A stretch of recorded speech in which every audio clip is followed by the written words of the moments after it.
Clasificación de las redes inalámbricas. El objetivo de este vídeo es diferenciar los elementos que actúan en una red inalámbrica y clasificar las redes inalámbricas atendiendo al número de saltos de los paquetes y al uso o no de estaciones base. El índice de la presentación será el que aparece en la transparencia. En la actualidad, cualquier ordenador o dispositivo móvil dispone de elementos hardware que le permiten conectarse y comunicarse con otros de forma inalámbrica. A menudo constituyen la única solución, ya que puede resultar costoso o incluso problemático llevar el cable a determinadas zonas. Las redes inalámbricas son la mejor solución para equipos móviles y portátiles, así como para PDA y smartphones. La tecnología inalámbrica se encuentra en todos los tipos de redes.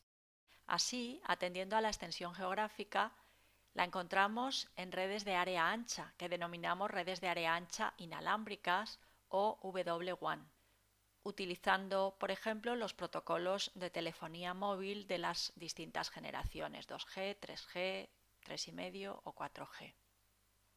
También en las redes de área metropolitana, que denominamos inalámbricas, WMAN, con protocolos como IEcubo 802.16, más conocido como WiMAX. En el ámbito de las redes de área local, que en las inalámbricas llamamos WLAN, solemos utilizar IEcubo 802.11, que conocemos como Wi-Fi. Y por último, tenemos las redes de área personal inalámbricas o WPAN, basadas en protocolos como Bluetooth, RFID o los que utilizan infrarrojos como IRDA. Introduciremos ahora los elementos que intervienen en la comunicación dentro de una red inalámbrica. En primer lugar, tenemos los hosts inalámbricos, que actúan como sistemas terminales y se encargan de ejecutar las aplicaciones. Como ejemplo, tenemos los ordenadores portátiles, las PDA, los teléfonos móviles o incluso un ordenador de escritorio puede ser un host inalámbrico.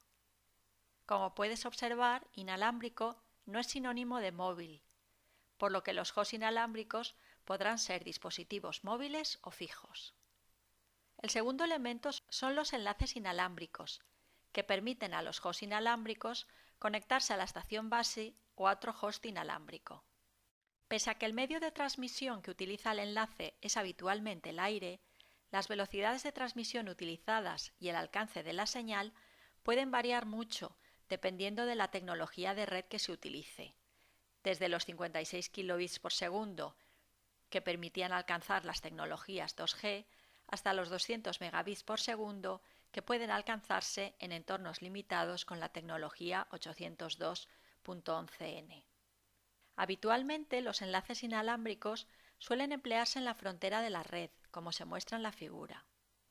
En tercer lugar, la estación base es el elemento clave que permite el acceso de los hosts al resto de la red, recibiendo los datos que envían los hosts inalámbricos y reenviándolos donde proceda, y a su vez haciendo llegar a los hosts inalámbricos los datos destinados a ellos.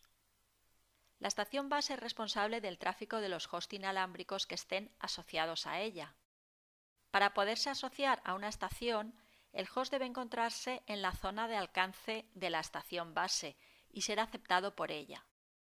Ejemplos de estaciones base que utilizamos habitualmente son las torres de las redes de telefonía móvil y los puntos de acceso de las redes inalámbricas 802.11. Como podemos ver en la figura, las estaciones base habitualmente están conectadas a la red cableada, ya que la comunicación entre enlaces por medios guiados en general resulta más eficiente. Cuando los hosts inalámbricos están asociados con una estación base, decimos que trabajan en modo con infraestructura, ya que los servicios de red tradicionales, como la asignación de direcciones IP o el enrutamiento de los paquetes, son proporcionados a la red en la que el host se encuentra por la estación base. Existe otra posibilidad que es la que conocemos como redes ad hoc o sin infraestructura. En este caso no existe estación base y son los propios hosts los que tendrán que proporcionar los servicios que mencionábamos antes, como la asignación de direcciones, la traducción de nombres de tipo DNS o el enrutamiento. Una vez que hemos examinado los elementos que componen una red inalámbrica, vemos que estos elementos pueden combinarse de muchas formas distintas, dando lugar a diferentes tipos de redes inalámbricas. Conocer una clasificación de estos tipos de redes puede ser útil a la hora de profundizar en el estudio de las mismas. En el nivel más general podemos clasificar las redes inalámbricas atendiendo a dos criterios distintos: cuántos saltos inalámbricos da el paquete, y por otra parte un segundo criterio que puede resultar de interés es tener en cuenta si la red trabaja en modo infraestructura o ad hoc. La combinación de estos criterios nos permite 4 posibilidades que veremos a continuación. La primera posibilidad que vamos a ver es la de redes con infraestructura, donde la comunicación entre la estación base y la estación inalámbrica se realiza mediante un único salto. En este tipo de redes, la comunicación entre dos hosts inalámbricos se realiza utilizando siempre la estación base como elemento intermedio, incluso aunque cada host se encuentre dentro de la zona de alcance de la señal del otro. Como ejemplo de este tipo de redes tenemos las de telefonía móvil, las Wi-Fi 802.11 y las WiMAX 802.16. Las redes sin infraestructura y que emplean un único salto para la transmisión no utilizan estación base, aunque alguno de los hosts puede actuar de coordinador, como ocurre en las redes Bluetooth, donde hay un nodo maestro que se encarga de controlar el acceso al medio de los restantes nodos. En cualquier caso, en este tipo de redes, las transmisiones se llevan a cabo de forma directa entre los nodos que se comunican. Como se aprecia en las figuras, tanto el nodo que emite como el nodo que recibe deben estar dentro de la zona de alcance de la señal común. Aparte de las redes Bluetooth, las IEQ 802.11, cuando funcionan en modo ad hoc, también pertenecen a este grupo.